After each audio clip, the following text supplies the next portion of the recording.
Go back to the studio, and our next question comes from Josh Taylor. Hi.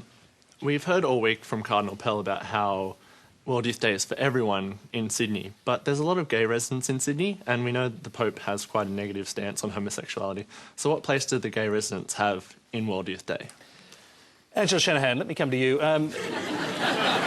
Gay Catholics have been put to one side here. We saw last night, for example, there was a group of gay Catholics who met because they weren't allowed to meet as part of the official World Youth Day celebrations, but they were still there, and they were making quite moving statements about their sexuality and their faith. Were you moved?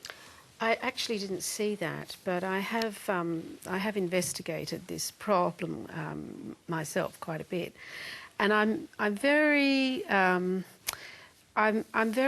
worried that a lot of young people simply do not understand. They talk about the Pope's view. This isn't the Pope's view. This is an immutable teaching of the Church. Basically, that we are male and female. That is the immutable. That's an immutable fact. Angela, this Pope actually wrote the words of the doctrine at the moment. This is the Pope who said we are all morally disordered. This man. Yes, that's right. Yes, this man wrote those words. This man did not invent that. That has always been. Well, he didn't, David. He didn't invent this. This has always been the teaching of the Church. It's never been any different. So allow me to say this. Right, I beg your pardon, sure. There is another aspect to the Church's teaching on homosexuality, and it is this.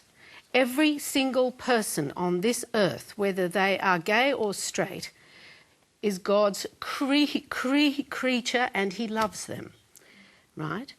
There is no way that that person can be outside the Church unless he puts himself outside the Church or herself outside the Church. And the way that they do that is to act upon this homosexuality.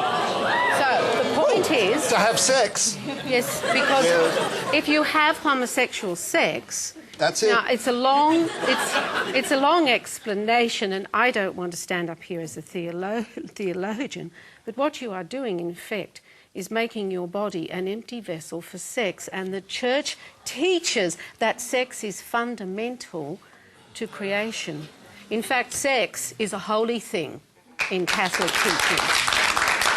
OK. I want to hear from... Just one other thing, right. And if anyone in this audience is interested, if you really want to look at it, there is a teaching on this, and then there's a very good book about it, and it's called Beyond Gay by John Morrison, and it also says, I think, that we do not represent just our sexuality. We are not our sexuality. We are whole human beings, yes, but we are not just gay or straight. We are ourselves. We come with a mind. All right, let me go back to David Marr before we move on to the other panellists, just to respond to that. Angela, you people have no idea how... Please. How unspeakably cruel you are. That nonsense, that poetic nonsense, all God's creatures, and we love you, but you can never have sex.